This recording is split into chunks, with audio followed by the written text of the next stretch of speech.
State Board of Elections will be called to order. Madam Secretary, will you call the roll? Thank you, Madam Chair. Chairwoman Johnson, Present. Vice Chairman Simone, Present. Member Bettencourt, Member Connors, Present. Member Jack Foley, Present. Member Maderas, Member Scholes, Present. Executive Director Miguel Nunez, Present. Legal Counsel Ray Parker. Present. Thank you, Madam Chair. Thank you, Madam Secretary. Before we begin, just want to welcome our Secretary of State, Greg Amore, who we're going to hear from in just a couple of minutes. Welcome, sir. We're glad to have you here. First item on the agenda, the board may vote and discuss and vote to approve the minutes of the meeting of January 14th, 2025. Everyone's had a chance to review the minutes. Do I have a motion to approve? So moved. Second. Moved and seconded. Any other discussion? Hearing none, all in favor signify by saying aye. Aye. Any opposed? Any abstentions? The ayes have it. Agenda item number 2, the board may discuss and vote to support the legislation presented by the staff of the Board of Elections for submission to the General Assembly for the 2025 legislative session. Director? Madam Chair, I have a brief update on that. I don't have any legislation to present at this time. As you know, at the previous meeting, 2 pieces of legislation were tabled. The first was in regards to reducing the envelopes for mail ballots down to 1 envelope. And we've been working closely with the Secretary Amore's staff over the last several weeks. And we've actually made some progress in getting that envelope in a larger size and actually working on with his staff on redesigning that envelope based on our experience in the last 3 statewide elections in 2024. So at this time, that legislation, in order to go down to 1 envelope, is in our view not necessary any longer. And the other piece of legislation was regarding the 50-foot rule from the early voting. There is actually, after our board meeting, Representative Mia Ackerman submitted a bill to the General Assembly, which was substantially similar to our bill, just slightly different. So being the fact that that's been introduced, that will certainly go before the subcommittee for review, for the legislative subcommittee. But the staff doesn't feel the need to introduce a competing bill to that if it's already been introduced by someone in the General Assembly. And it's pending, another bill is pending to be submitted to the Senate, companion bill very soon as well. Thank you, Miguel. Any questions for Miguel?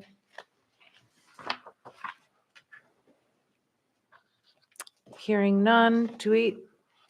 There's need a vote? really nothing to vote on. Yeah. With that agenda item. Okay, so we'll move on.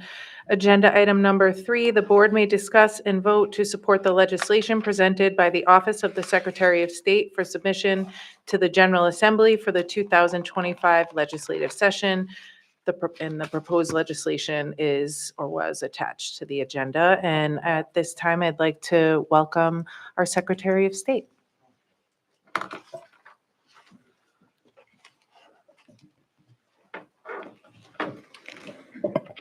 Good afternoon, Chair Johnson, members of the board. Thank you for allowing us to present our legislative agenda. I have with me Rob Rock, who you all know well, Deputy Secretary of State, oversees elections, and Kathy Placencia, the Director of Elections in our department. As Secretary of State, our administration wants to make voting easier, more accessible, while simultaneously protecting the integrity and safety of our elections and ensuring we administer those elections effectively. We are proud of the collaborative relationship we have with the Board of Elections. We are proud of the cordial relationship we have with the Board of Elections. Our teams work together extraordinarily well. With that said, we respect the divisible duties and responsibilities of each of our offices. I think that's why the relationship has worked so well. And for our team, we are very appreciative that the professional staff here at the Board of Elections is always willing and able to work with us as we are with them. So I'd like to present the legislative package. These are priority pieces of legislation. There will be more legislation that will come later in the session that we hope to come before you. And while we're speaking of the board legislation, we are working diligently on the envelope issue. And we do support Representative Ackerman's bill that has been presented in regard to early voting 50 feet and in essence treating early voting like election day voting. So our first piece of legislation is really misnamed because it is called same-day voter registration, but that is not what the legislation asks to do. The legislation asks the people of first it asks the General Assembly to allow the people of Rhode Island to make a decision as to whether or not they want to change the Constitution of Rhode Island and remove the 30-day restriction. That would not change state law, but it would allow the General Assembly in phase 2 of this process to look at state law in regard to when that restriction should be in place, if at all. The reason folks refer to this as same-day voter registration is because that is a possibility once the constitutional restriction is removed. But to give you, for comparison's sake, what the nation looks like, there are 23 states that do have some form of same-day voter registration. And as you know, we do as well. Only it's limited ballot same-day voter registration during a presidential election, and those electors can vote for president and vice president. But there are 17 states, an additional 17 states, that have a shorter period, or a more forgiving period is the best way to describe it. And then there are 10 states, Rhode Island included, the only of the New England states and the only of the Northeast states that have that 30-day restriction. So in essence, what we are asking the General Assembly to do, and what we are asking this board to support, is the first step in this process to review and look at what Rhode Island should be doing in regard to voter registration, and really making it easier for Rhode Islanders to vote. Again, that 30-day restriction is an outlier, 10 states. Again, no New England states, no Northeast states. And we believe, at the very least, we should be doing what Massachusetts does, and that is a 10-day window. At the very most, we should really explore what same-day voter registration looks like, because we know we are capable, and we thank the cities and towns and the canvassing boards and the folks who work in canvassing in the cities and towns for their diligence around same-day registration as it just existed. And I know I have numbers on that. There were 8,897 voters who registered on election day in the past president and the 2024 elections. So what we're presenting is what we presented last year, only the difference is we're talking about it in regard to a process. This is step 1. Step 2 doesn't ever have to happen. The General Assembly could keep the law as is and nothing would change. Or they can dig in and figure out what fits Rhode Island in regard to voter registration. And I'll take any questions on that, or our team will, before we move on to the next one. Thank you, Secretary. Any questions on this? Oh, Commissioner. Thank you. Thank you, Mr. Secretary. I appreciate you appearing here. Just a question, you mentioned 8,000 or so on, I assume that's last year or same day. Do you have a the numbers from a non-presidential year by any chance? We don't do it in non-presidential. Oh, because they couldn't That's vote right. because it's, okay, Yeah. makes sense, sorry. Massachusetts, you said, has a 10-day. Is that the same mechanism as Rhode Island Constitution and then by state? You know, I'm not by sure of the law? Constitution. I'm not Okay. sure. That's their law. We know that. Have you talked to the cities and towns about this, and was there any potential No, concerns? they're supportive of the process. Okay, thank you. You're welcome. Thank you, Commissioner. I'm sorry. Commissioner. We'll go in order. Commissioner Khan. Again, thank you for coming and speaking on this topic. Initially, my thoughts were, what's the driving force behind this? And the fact that there were 8,897 same-day registrations answers that question for me. And then I also appreciate Commissioner Jack Boney's question about, did you get the cities and towns on board with this, and if they're supportive? You've answered that, so I appreciate it. Thank Aaron, you. and I think what moved me especially was attending naturalization ceremonies that are taking place in the middle of October, where folks who have been here, who have been taxpayers, who have been residents of the state for a long period of time, in some cases 10 years, and then they are sworn in as American citizens and they can't vote. And to me, that's an injustice. And that is the best example of why this should be a shorter window. Thank you. Yes, Sorry, Madam Chair. Mr. No.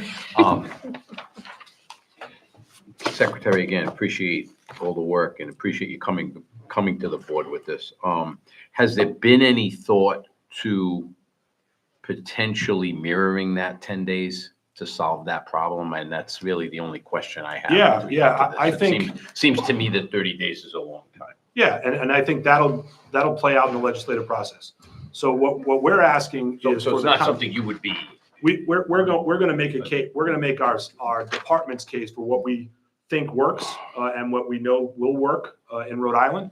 But the General Assembly will be the final arbiter as to what that number looks like and how that happens. Some states, like North Carolina, operates in a way where they do same-day voter registration throughout the early voting period, but not on election day.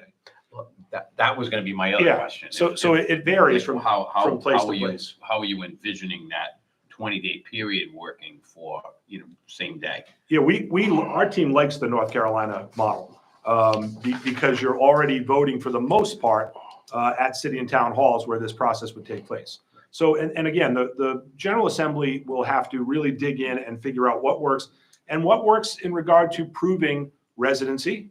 And I think this will be much more stringent level of identification and documentation than would be the normal registration. I hope you're prepared to do some hand-holding.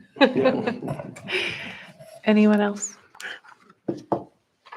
Or twisting, And as the case may be. I think are we taking vote It's on it's each advisable piece, or- to take a vote on each one, Okay. unless you knew you're going to vote for every single one. It would just be easier to have a separate vote for each of the bills. Okay, I think there were only 4, right? So it's, okay. So are we going to designate them as item 1? I just, how do you want us to designate this? The same day? I could do it that way. yeah, I think By the way it's whatever, presented. I think however you can identify it in the motion, this one makes perfect sense to say same-day registration. And removing the, maybe add that. Yeah, I will, I'll move to support the secretary's same-day registration packet and removing the 30-day voting requirement, registration requirement for voting.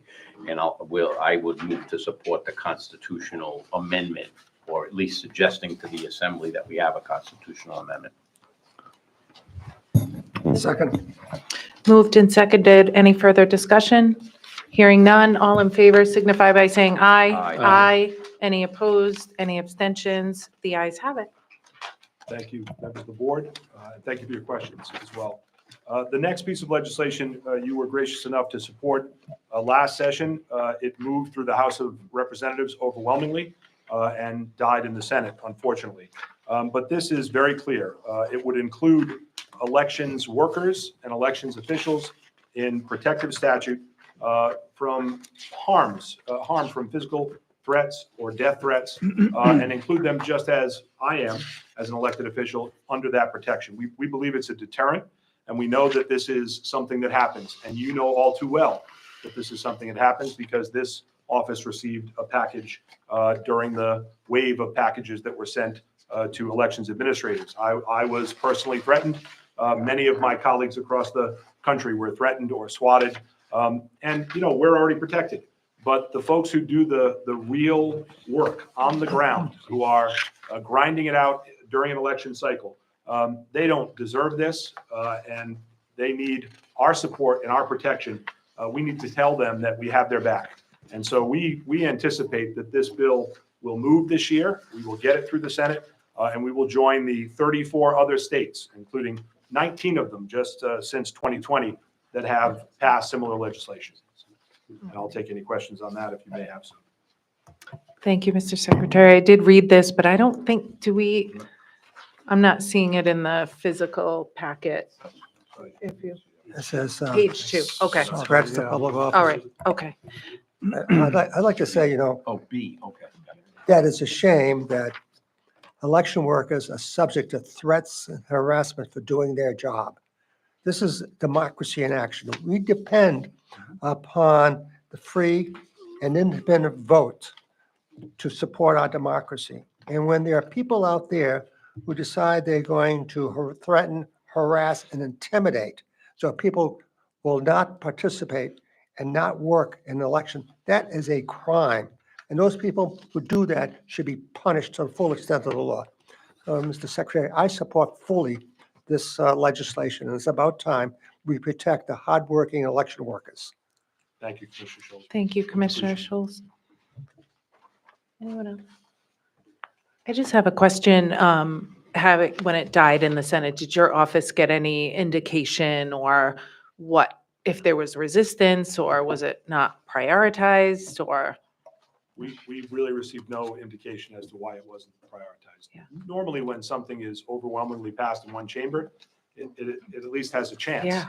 in the second. So we think that it may have been caught up in end of session business. Okay, yeah, and I agree wholeheartedly with Commissioner Schultz. Okay. Do we have a motion on this piece of legislation? I'll move to support the legislation. And I'll second. Moved and seconded to support. Any further discussion? Hearing none. All in favor signify by saying aye. Aye. Any opposed? Any abstentions? Ayes have it. Thank you. Thank you. We'll move on to the next piece of legislation. We are taking our third bite at the apple on changing the primary date here in Rhode Island. If not the latest primary date in the country, we share that with Massachusetts. And it really is an administrative burden for our department in particular, but it would also assist the Board of Elections, especially when it comes to reviewing independent candidate challenges around nomination papers. Would extend that out 30 days. But the reality is we are up against the MOVE Act. And we are really in a situation where we hope and pray each election cycle that litigation does not slow down certification. And we're in a position where we cannot get military and overseas ballots out, especially to our men and women in uniform, on time, according to law. And that it would put us in a bad position. And I will tell you, and we are not complaining, but our team works 24/7 in this process, Saturdays, Sundays, where they are reviewing ballots nonstop to make sure these ballots are accurate. And at some point, there's going to be a mistake. This is a human endeavor. And when you're forcing folks to work that hard under that type of stress, there are going to be mistakes. And we're fortunate so far that both things have not happened. There has not been a major issue on a ballot, and there has not been a MOVE Act violation, but it's really only a matter of time. So we have condensed this bill to, in essence, shift things back 1 week. We think it gives us some more breathing room. As you recall, you supported legislation that was all-inclusive, and a piece of that legislation ended up moving outside of this. And that's the piece of legislation that you are already taking action on. You had already taken action on regulatory action on how to respond to a situation on a nomination paper that may have been forged. You had already done that. We codified your work through your support. But this would help us administratively to make sure that we can do our jobs well and without the specter of a federal lawsuit that would come our way based on not upholding the MOVE Act. Thank you. Any questions? Well, I was in the General Assembly for 16 years, so and I found out that people don't want to run in a primary during legislative session, and that's apparently was the reason why they never enacted legislation to move the primary back down. But sitting on this board for a while, I realized that the primary should be early in the season, so the board has a right to look at objections and make some rulings in time without being forced to punt, so to speak, on some of the more challenging issues facing the board. So Rhode Island seems to be the last in line. So my question is to you, how many states have primaries in August and July? Probably I don't know the exact number. I know there are, especially Vermont has a primary in August. Most of them happen in the late spring, early summer, June area, but there are some that happen in the summer, and then of course us and Massachusetts in September.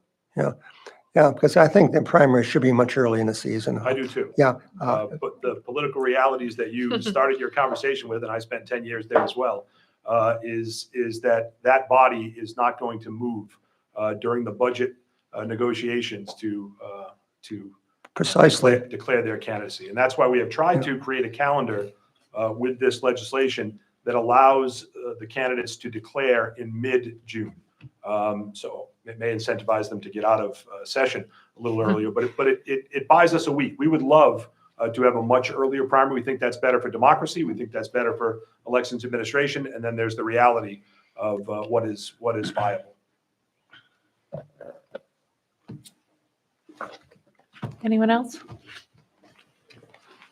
Well, Okay, go ahead. I move that we support the Secretary of State's proposed legislation regarding the primaries. Thank you. Second. Moved and seconded. Any final discussion? Hearing none, all in favor signify by saying aye. Aye. Aye. Any opposed? Abstentions? The ayes have it. Thank you, members of the board. And lastly, we have legislation that is being put forward that will remove the words male voter from the top of early voting ballots, allowing for cities and towns to utilize the same ballot style for early voting and election day. Currently, we use two different ballot styles, one for early voting and the other for election day. The only real difference between these is that the early voting ballots state male voter at the top of the ballot and the election day ballots do not. Other than these two differences, we create 500 ballots to account for 500 precincts in the state. And so because of that, we're guesstimating turnout, and you always have to guesstimate over, so you are not caught short. And basically, we are disposing of, so to speak, a number of ballots that could be reused in those precincts, but they cannot be reused because they say male voter atop the ballot. We think this is an efficiency issue. We believe it is an issue dealing with waste. We just think there'll be a cost savings over time, of course, that may not be significant in the grand scheme of the budget of the state of Rhode Island, but is certainly significant in our department's budget. And we think that this kind of melds what we think should be cohesive already, which is early voting and same-day voting, and that speaks to what Miguel spoke to you about in regard to the Ackerman legislation with the 50-foot rule. We are kind of intertwined with mail voting and early voting, and there should be some delineation, and that's what this bill does. It's the Great. first step at kind of tackling this, and the Ackerman bill is another step at tackling this. And Yeah. hopefully, we can continue to move on. I remember when we had to change it from emergency to early. Any questions, comments for the secretary? Madam Chair, I'll move to support the proposed amendment to 17-2018 as set forth in the Secretary's presentation. Thank you. Second. Moved and seconded to support this legislation. All in favor signify by saying aye. Aye. Aye. Aye. Any opposed? Abstentions? The ayes have it. Thank you all Chair very Johnson, much. Thank you very much. Thank you for Members of being the board, here. Thank you for your indulgence. I appreciate having the ability to come before you. Thank you for everything. Thank you.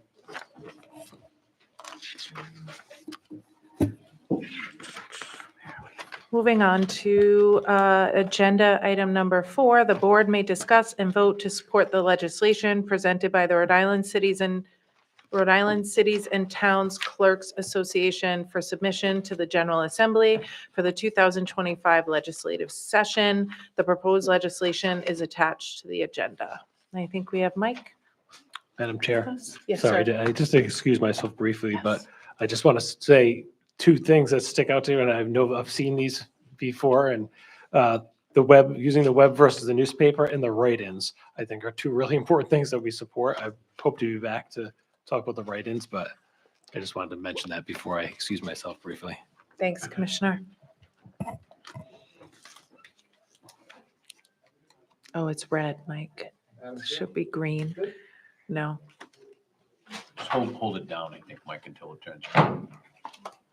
I think, Or you can grab the other one's green. or just, use Yeah, that's swap 'em out. probably even easier. There you go. There we go. Madam Chair, members of the board, Mike Narducci, I'm the Administrator of Elections for the City of Providence. Here in my capacity as the Vice Chair of the Elections Committee for the Rhode Island Town City Clerks Association. I'm going to present 5 bills in front of you, looking for your support. 3 of the 5, nothing new. The first one, just as an FYI, the next 4 that we're going to discuss has unanimous support amongst the Town City Clerks Association. The 5th one has not been heard yet. That's the one to do with local boards, canvassers. So we'll go to the first one we're going to discuss is precinct cap. Again, we're asking for, currently the state statute says, precinct can be made of 3,000 registered voters. We're asking for an increase to 3,500. One of the reasons is, we see early voting and mail ballots being more popular. Also, there is a few polling places in the state currently that fall right within that, 3,500 range that currently the statute allows. Where if we didn't get this increase, the city of Cranston, for instance, would have to break up one of their polling places. So they would have to send voters to another location. So we're asking, and then we're also putting in the legislation that there is the Board of Canvassers would have to make a unanimous vote, and then the Board of Elections would also have to make a unanimous vote if for some reason the precinct cap is not sufficient. So we're asking for your support on that piece of legislation. It's not really much of a change as in the past. Thanks, Mike. Any questions for Mike? Oh, which one is that? Do I have This one here. Item C. See, It's C. you can have At this. the top of the page. Oh, C, okay, Listed thanks. as C. I would mark it as C. And while he's pulling that, Mike, I noticed, do you have a sense or an idea of who will introduce it at the General Assembly? or Currently, we who's- met with the Senate leadership. Right now, we're working, it's probably going to be Rep. Baginski on the House side, and the Senate side, we're still looking for a sponsor. Okay. Usually Frank Lombardi would do them. Yeah. He's no longer there. So we're Okay. looking, we've asked Senator Basilian to do it also. Okay. Thank you. I just have one question. In identifying and voting districts, voting stations, do you have a problem finding appropriate spots to accommodate voting places? Yes. Yes. And this legislation isn't going to, is not going to make everybody just start redrawing lines. Yeah. This is basically put in case you're up above that, up above that amount, then we will, but it's not going to because that was one of the concerns that the Senate had. They didn't want everybody just to start redrawing precinct lines. That's not the intent of the legislation. So you envision using the same voting places? Yeah. Right. And then redistricting, maybe we can do something different. All right, thanks. Anyone else? And we're going to take these the same, I think, one by one. Okay. So if someone has a Madam motion, Chair, I'll move to support what we have marked as item C, which is an amendment to section 1711(1) of the general laws. And I believe that includes 3 pages. thank you, Mr. Vice Chair. We have a motion. Do we have a second? I'll second. Seconded. All in favor signify by saying aye. Aye. Aye. Any opposed? Any abstentions? The ayes have it. What do you got next, Miguel? Is it, so that's the advertising bill? Yes. Yes. The web as opposed to newspaper. Yeah, so this is basically, we've put this through before. This is eliminating the advertisement for the registration deadline and just putting a different advertisement in place as far as early voting, advertising the dates. And then we would also be put it on our website, the 10-day voter registration deadline. We met with the speaker on this bill last year, and he supported it, but he just did not want to take all the advertisement away. So we added the early voting advertisement.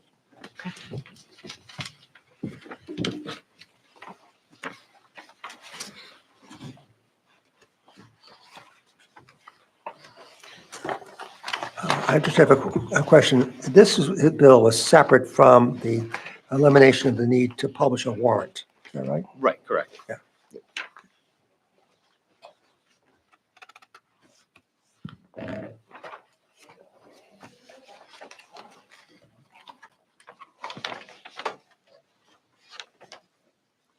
Any other questions or comments for Mike? I mean, my only comment, Madam Chair, would be, I think that the manner of notice has to change. I think this is a good beginning for additional manners of notice, particularly in a day and age where most hard copy items of news are, I won't say being phased out, but have a very small following as opposed to what they had when this legislation probably was originally passed. So I would move support for what we have listed as item 4A, which I think begins with section 17, 9.13 of the Rhode Island General Laws and goes through, and it includes down to 17, 8, 11, and I believe it's 4 pages that's submitted for us. Thank you, Mr. Vice Chair. We have a motion. Do we have a second? Second. Moved and seconded to support this legislation as outlined by the Vice Chair. All in favor signify by saying aye. Aye. Any opposed? Any abstentions? The ayes have it.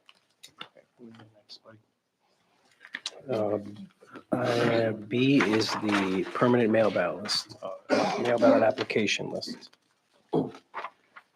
So this one here amends 1729, the application for a permanent mail ballot. And this was an oversight when we changed the law back in 2011. We never touched this section. So basically, currently, the way the statute reads is somebody calls, they want an application to be placed on the permanent mail ballot list. We send them that form, but that form has to be notarized because in the current statute, it says affidavit. And also, so what we're looking at doing is we're looking at creating, just eliminating the word affidavit, inserting application, and then allowing anybody to be placed on a permanent mail ballot list. And this would just be applications. This is not a ballot. So we would run a report, send everybody, and this is all tracked through the CVRS. So if somebody is no longer a registered voter, they're canceled, they would automatically be removed off the permanent mail ballot list.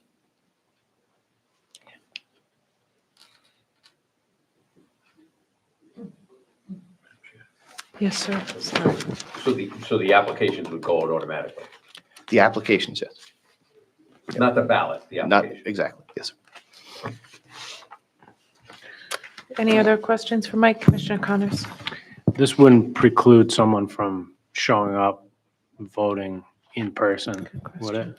I mean, Oh, if the no. applications are just So going it's just the application. So if Right. they get it in the mail, they don't want to vote by mail, they just discard it and they can go to election day. The only time they would discount them from is if they've applied. Then they would have to do a provisional. Okay. I just have a question. Yes, sir.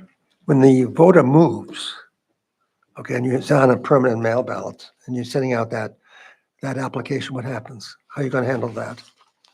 So if we send it to the current address and that mail ballot application, if it comes back undeliverable, it is basically an official mailing, so we can make that voter inactive and start the confirmation process. But there's nothing to prohibit the voter from voting in person. Nope, this is strictly just the application. What it does is it just allows us to, if we get a call from a person that says, I want a mail ballot for every election, we can just go into the CVRS or have them fill out an application. We go into the CVRS, code them as receiving a ballot for an election and a primary. And then usually around July or so, we'll send everybody in our system the applications for the primary and the election. And then it's up to the voter to, return those back, and then we compare the signatures on file, like the process. Commissioner? And you said, did this one have the unanimous support of the towns and cities? Oh, yeah. Okay. Madam Chair, one Yes, sir. other question. Did you say that the application is notarized at sworn? Currently, the application for a permanent mail ballot, because it's an affidavit, we do require a notarization. So if we've had issues in the past where elderly person calls and says, yeah, I want to be placed on the application, well, we'll send you this application, but it needs to be notarized. So we're just removing that also.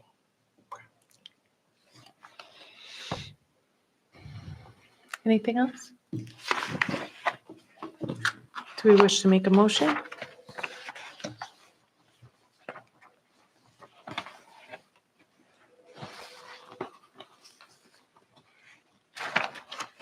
Well, I move that the board support the request by the Association of City and Town Clerks to support the legislation designate B here under the change to Rhode Island General Law 17-20-9. Thank you, Commissioner Scholes. Do we have a second? Second. Any further discussion? Hearing none, all in favor signify by saying aye. Aye. Aye. Any opposed, abstentions? The ayes have it. Write-ins next. So next, we're looking at write-in tabulation. As you know, the local boards and staff here spend hours and hours and hours after an election adjudicating every write-in vote, whether it be from Mickey Mouse, Donald Duck, Goofy, some obscurities. So what we're looking at, we're going to, heard the expression before, take another bite at the apple, go to the General Assembly and see if they'll allow us to only adjudicate when need be. So only adjudicate a write-in if it's going to affect the outcome of that election. Also, we're adding a section to the statute that the Board of Elections will post on their website a report of all write-ins and who they were cast for, basically using the Excel spreadsheet. Is that what you feel as part of the resistance has been part of that? Like, is this a new, that they get, like, people want to see I think, yeah. I that think their it's- write-in they- was, And it's passed the House okay, narrowly, I think 2 years ago. The Senate they never even took it to a floor vote. okay, yes. I know how you can get passage. Oh, God. How? Have them do it. Have the reps come in and have to add them and have to write them all down. We actually, Because I used to have to do that in the town of Lincoln. Yep, we actually, Commissioner, they had, the East Bay General Assembly members did it at Barrington Town Hall. They took everything, showed them how it was done. And it kind of opened their eyes that they didn't realize Yeah. that the amount of work that goes into Yeah, it. that's a good lesson for everybody involved. Like I said, that was one of my functions on the board of canvassers in Lincoln, to do that.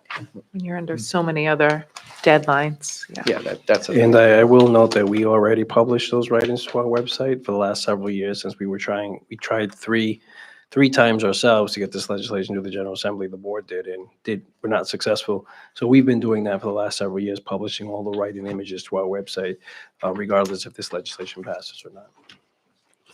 I would move to support this wholeheartedly unless somebody else has any comments. Having also been involved at the local level in counting these write-ins, I will second that. Moved and seconded. Any final comments? Hearing none, all in favor signify by saying aye. Aye. Aye. Any opposed, abstentions? The ayes have it. So the last one that we're going to discuss is some changes to 1781. It's got to do with the Board of Canvassers and appointment of the body. This came from conversations within the Board of Canvassing's chair group that we have. So basically, it just adds some formalized security continuation language. So what it's basically saying is, right now, a local authority, the local board does have the ability, or the local city and town does have the ability to appoint an alternate, 2 alternates to the board. This is going to say they shall appoint, so it's not, we're changing may to shall. Also, this clarifies language for who submits the list. Of course, we all know the party chair submits the list to the mayor or the city council president or town council president. Basically, just it says that the mayor, if an elected where the elected mayor would make the appointment in a town where there's an elected mayor, the mayor would still make the appointment, not like, for instance, North Providence. The statute says, or the mayor or the town council presidents. This just clarifies that language. This still allows the mayor to make that appointment.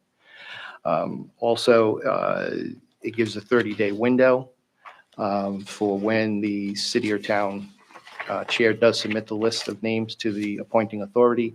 It gives them a 30-day window to make those appointments.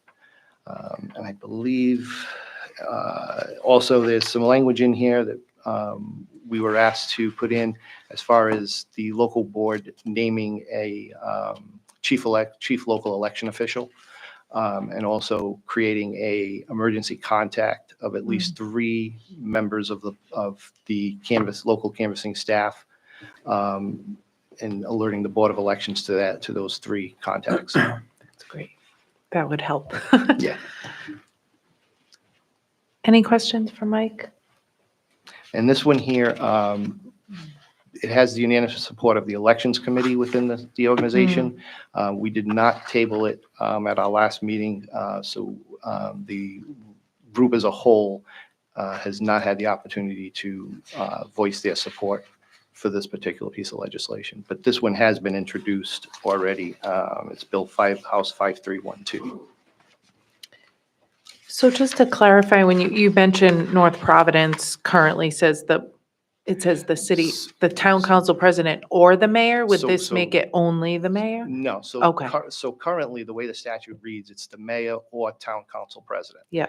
So in a situation like North Providence, it's kind of confusing because they have a There's mayor both, and yeah. also a town council president. Right, What this does is clarify that if there is an elected mayor, the elected mayor would make the appointment. okay, If it's a town without an elected mayor, then it would fall to the town council president. okay.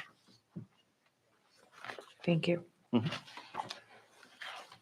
just have a question. On the last paragraph, number 6, let's look at that. Can you tell us the genesis of that and why it's there? So basically, all this is saying is that when the local board does name a local election official, they will be responsible for adding any users or deleting any users to the centralized voter registration system. They would work with the Secretary of State and say, okay, well, Jane Smith no longer works here. Remove her credentials from the CVRS. So the local board of canvassers will designate to the Secretary of State the specific people who have access to that voter registration database, correct? Yep. And if the person is no longer there, their Then name's remove them. deleted. Which is what we do currently. Yep. But this just codifies it. Okay.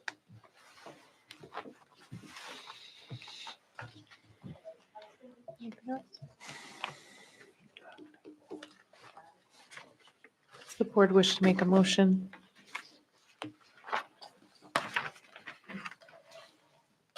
I would move support of what we have listed as item E, beginning with RIGL 1781, total of 4 pages, and I believe, yeah, total of 4 pages. Thank you, Mr. Vice Chair. Do we have a second? Second. Moved and seconded. Any final comments? Hearing none. All in favor signify by saying aye. Aye. Any opposed, abstentions? The ayes have it. Thank you, Chair, Mike. Thank you very much. Thank you, board. Thank you. Good luck.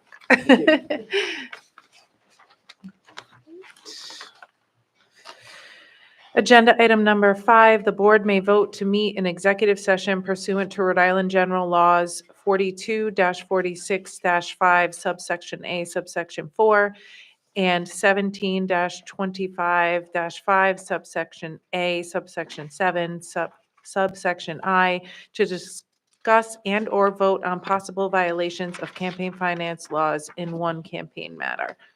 Do we have a motion? to move to executive session? Second. Moved and seconded. All in favor signify by saying aye, Aye. and we will move to executive session.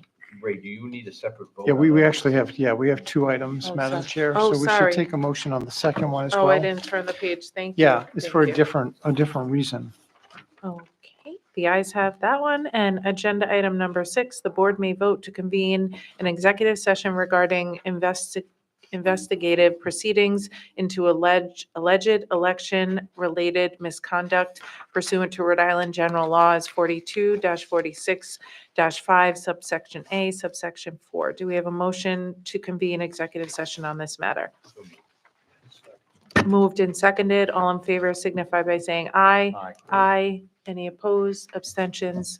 The ayes have it. We will move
So moved.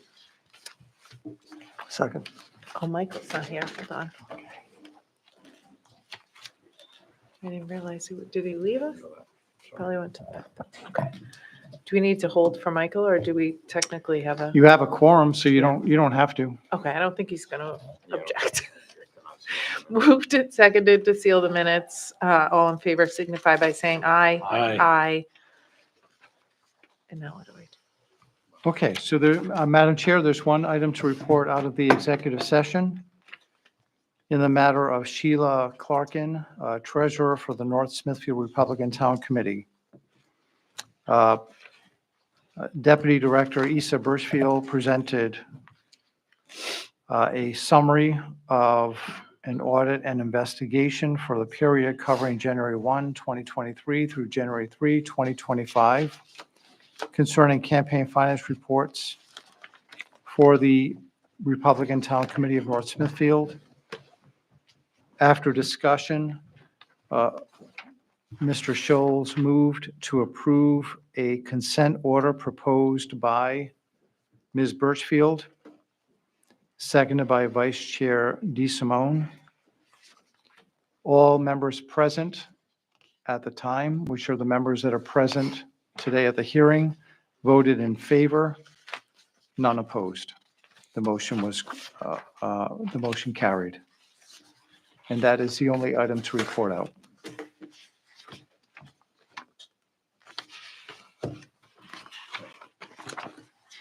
I guess we'll go on to the next order of business. Item 7, board may discuss and vote to modify its Access to Public Records Acts, APRA, Rhode Island General Laws 3821, policy as it pertains to charges for retrieval and copying of records.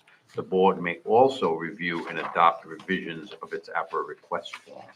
And I will turn that over to the executive director at this point. Thank you. So the genesis of creating this, or modifying this policy was to update it in order to modernize it. And we also, once we did update the form and the formatting, including making sure that everything listed our new address here at 2000 Plainfield Pike in Cranston.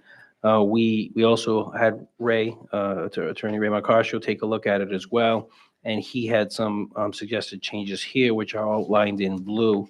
And I can if Ray, if you like to outline those changes that you made with the deposit policy and the reasoning for that. Sure. So they primarily are in paragraph number 4. Since we were going through the process of editing and modifying the form itself and the guidelines, I suggested that we adopt a policy that is consistent with other agencies, which requires that any estimate for the retrieval and copying costs for significant jobs be paid in advance of actually producing the records. Some years back, there was a board discussion and vote that when first implementing a policy on retrieval and copying costs, allowed the documents to be actually fully prepared so long as you receive 50% in advance of the production. This would be more in keeping with other agencies, which is the entire amount is due. Obviously, if after all the work is done and it actually costs less, then there will be a repayment to the person making the request. That's the primary substantive change that is on the guidelines and form before you. Unless, Miguel, there's another one that you might have made, but those are the ones that I focused on. Nope, these were the only changes to the policy, and once approved, this will be posted on our website to replace the current form and policy. Miguel, do you get significant requests often that require charges? No, we do not. During election time, we do, but it depends on it's difficult to come up with an estimate, to be honest. We try to be as accurate as possible. For example, if it's requesting mail ballot envelopes, or signed mail ballot envelopes. That's something that's labor intensive at times to go through. But generally, we try to be very fair when it comes to the estimate and weigh and lean towards charging as least as possible, trying to be fair with the number of hours and the number of personnel that it would take to conduct the APRA. And we should, just so you're aware, there are a number of documents that are exempt from any cost, and those are set forth in number 5. So if we have documents that are readily available, including our regulations, policies, orders that we enter, those are just provided. There's never a charge for that information. Yes, Commissioner Uh, Jaconi. I'm sorry, am I missing language? You said for significant requests, they have to pay up front, but it looks like all requests, which is fine with me. But when I meant by significant is anything that would require a number of hours Yeah. of work. So I shouldn't say most, a number of these never reach me, but I assume that many, if not most of these, are a matter that can be handled within the hour. So you have one free hour, you never get charged for the first hour. So I would think a lot of these would never even incur any costs. But if it's a significant inquiry or request, then they try to quantify the amount of hours needed to do so, to retrieve the documents and research for them. Okay, that makes more sense. Do you think we need to include any language of like, if there's an underpayment, let's say we estimate 5 hours, but it takes 6, that they have to include, that they have to true up at the end? From my examination of direction? other agencies, I don't see that across the board. I mean, you could add that in. It would be required. Obviously, you couldn't keep the money if it was for an amount that actually was less than what you required in advance. Mhm. There are probably cases, I don't know if we've ever had any, where it actually costs more. So you could, and that person would be responsible for that as well. And then one of the other reasons why we try to be as accurate as possible with the estimates, because if it does take less time, then getting a refund to a person from the state of Rhode Island is almost impossible. So we try to underestimate more than overestimate, to be on the safe side. Is fair. Mr. Vice Chair, do you have something? Excuse me, I have a question here. I remember when the bill passed, that was before the computer age, and we deal with hard copies and you're photocopying. But in today's world, a lot of copies are digital. So how would you envision the estimating the cost of producing digital copies? So there very well may be very little costs, but if it's just a matter of pressing a button to produce a document, there are no costs. If you need to examine certain fields of data and retrieve it that way, there might be research time that the person needs to go through. But it is, most people, I think, would accept the electronic version of the documents. So we recently provided probably 70 plus pages of signatures and sign-in votes, the names of the sign-in, people who signed in a name of someone they were voting for. And to my knowledge, we didn't even charge for that because they were able to retrieve that probably for less than an hour. I hope it was less than an hour, may not have been, but that the electronic research can be quite quick. So you don't feel that it's necessary to include that language in our policy? On People of digital copies and submitting them, let's say, in the digital format versus producing hard copies. No, I think you can leave it to the requester. I think almost all requesters prefer to have it in electronic, digital form. If somebody, for some reason, needs it otherwise, I suppose, and they're willing to pay 15 cents a page, that could be something that they may need. But if you can provided electronically, I'm not sure there's any obligation to also print it out for them, but in any, I don't see that need. And you would get the first 20 pages for free. Yep, So it's 15 cents a page over. yeah. There's a threshold of that number of pages as well as 1 hour of free retrieval time. Did you, oh, I was gonna make a motion to accept and approve the guidelines as written. Second? moved and seconded. Any further discussion? Hearing none, all in favor signify by saying aye. Aye. Any opposed, any abstentions? The ayes have it. And with that, I will ask for a motion to adjourn. Second? Moved and seconded to adjourn. All in favor signify by saying aye. Aye. And we are adjourned at 5:13 PM.